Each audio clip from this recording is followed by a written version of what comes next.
Hi friend, मेरे cooking channel में आप सभी का स्वागत है। तो आज हम बनाने जा रहे हैं बहुत ही मज़ेदार सा अचार। इस अचार का नाम है पंचमेल अचार। अचार खाना सभी को पसंद पड़ता है, तो चलिए बनाना स्टार्ट करते हैं।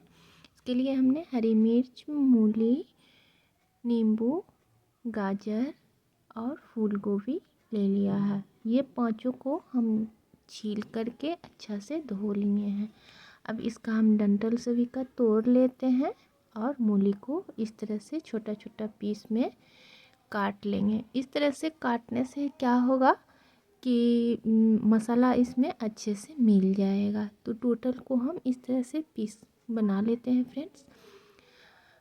आजकल हर किसी को अचार खाना पसंद पड़ता है, और अचार अगर खाना में हो जाता है तो खाना का मज़ा कुछ और बढ़ जाता है। एक रोटी की जगह आदमी 4-4 रोटी खा लेते हैं। तो फ्रेंड्स, इस तरह से एक बार ज़रूर ट्राई करिएगा। ये बिल्कुल ही नया तरीका है।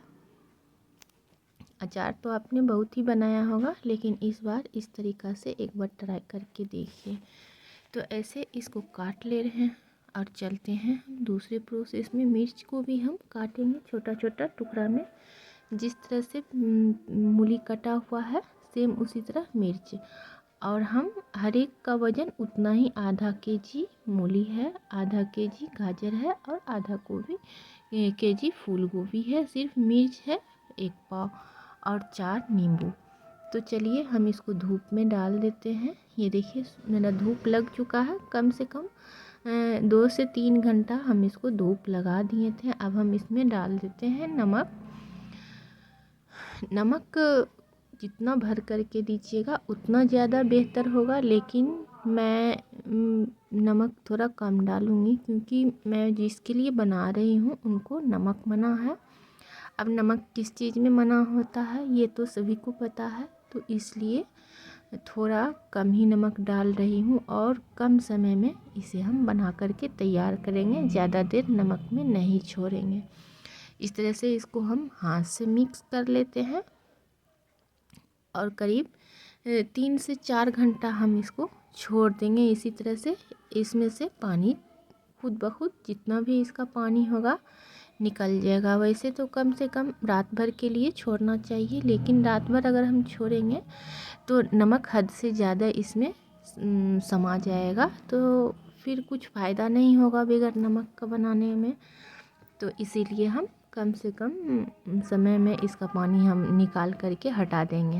ये देखिए, तो पानी मेरा निकल चुका है। हम इसको अब दूसरे बर्तन में निकाल करके और इसको धूप में डाल देंगे। आपके पास अगर सूती साफ़ कपड़ा है, अगर साफ़ कपड़ा रखने की जगह है एक साथ, तो आप एक खाट पर उसे रख करके एक साथ फैला लें कुछ देर के लिए। कम से कम 2 से 3 घंटा के लिए हाथ सूखा हुआ रहना चाहिए।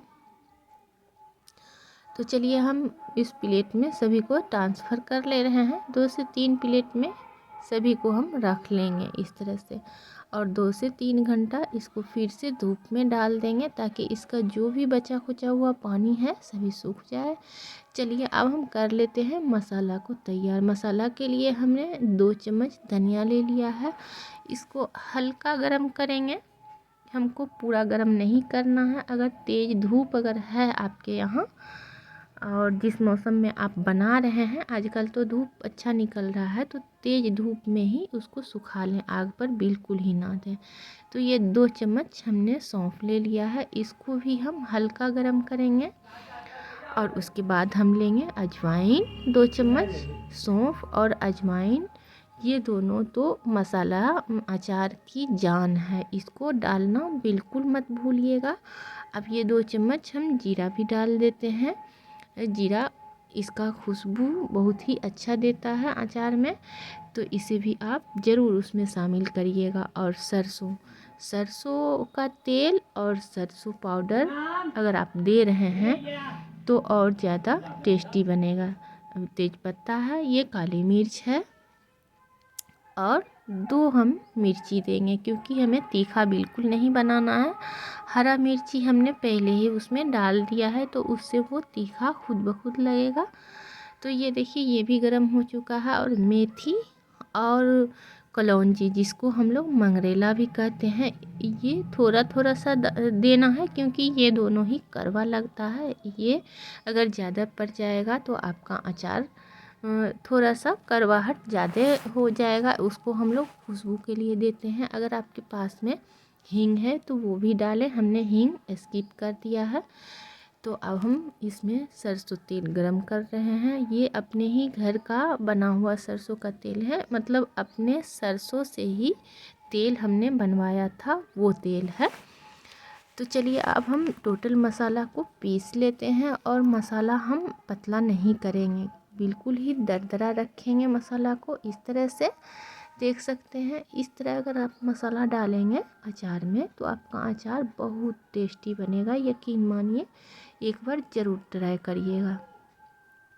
तो चलिए अब हम चलते हैं अपना अचार तैयार करने के लिए। मसाला देख करके मुंह में तो पानी आ जाता है हर किसी को, मेरे भी आ गया है। ये देखिए हम टोटल जो है धूप में से हमने 2 से 3 घंटा इसको धूप लगा करके निकाल लिया है। अब हम इसमें टोटल मसाला ऐड कर देते हैं जितना हम पीसे थे। और फ्रेंड्स, वैसे तो अचार के हिसाब से ये बहुत ही कम मसाला है, लेकिन हमें मसाला ज़्यादा कम से ज़रूरत नहीं है, हमें टेस्ट से ज़रूरत है। क्योंकि जब बीमार व्यक्ति के लिए आप बना रहे हों तो थोड़ा सा डर लगते रहता है, तो हल्का, हर एक चीज़ हल्का ही रहना चाहिए। अब नींबू का हम 2 काम करेंगे। एक तो हम नींबू काट करके डाल रहे हैं और फिर उसी में से कुछ टुकड़ा निकाल करके हम उसका रस निकाल लेंगे और वो रस भी डाल देंगे। और जो रस से निकाला हुआ जो उसका रहेगा छिलका, वो भी हम इसी में डाल देते हैं। ये देखिए, और इसको हम अब सरसों के तेल से पूरा भिगो लेंगे। जो हमने तेल को गरम किया था उसको हल्का हम गरम रहने देंगे, पूरा ठंडा हो जाएगा और हल्का गरम रहना चाहिए। इस तरह से कि हम अगर उसमें हाथ डालें तो हम मेरा हाथ बर्दाश्त कर सके। तो अगर आपका हाथ सूखा हुआ है तो आप हाथ से भी मिला सकते हैं, लेकिन इसमें हरी मिर्च जो है बहुत तीखा है, इसलिए हम चम्मच लगा रहे हैं। जितना अच्छा आप हाथ से मिला लेंगे उतना अच्छा चम्मच आपका नहीं मिला पाएगा। तो हम बस मिर्ची की वजह से हाथ नहीं लगा रहे हैं, आप चाहें तो हाथ लगा करके इसको मिला सकते हैं अच्छे से। तो ये देखिए, आपने देखा होगा कि हमने इसमें नमक नहीं डाला है फिर से दोबारा। अब ये इसी तरह से रहेगा। चलिए अब हम लेते हैं एक बड़ा सा जार। इसको हमने धो करके अच्छे से सुखा लिया था और इसको हम एक सूती कपड़ा से साफ़ भी कर दिए। अब टोटल हम अचार को इसमें रख देते हैं। अब ये अचार आपको सालों साल तक चलेगा। आपके पास अगर विनेगर है तो नींबू की जगह आप इसमें विनेगर भी डाल सकते हैं। विनेगर डालने से और भी मज़ेदार ये अचार बन जाएगा। तो फ्रेंड्स, उम्मीद करते हैं कि इस तरह का अचार आपने कभी नहीं बनाया होगा। अगर नहीं बनाया होगा तो एक बार ट्राई ज़रूर करिएगा और मेरे चैनल को सब्सक्राइब करके हमें सपोर्ट ज़रूर कर दीजिए प्लीज़। हम मिलेंगे एक अच्छे से वीडियो के साथ, तब तक के लिए थैंक यू।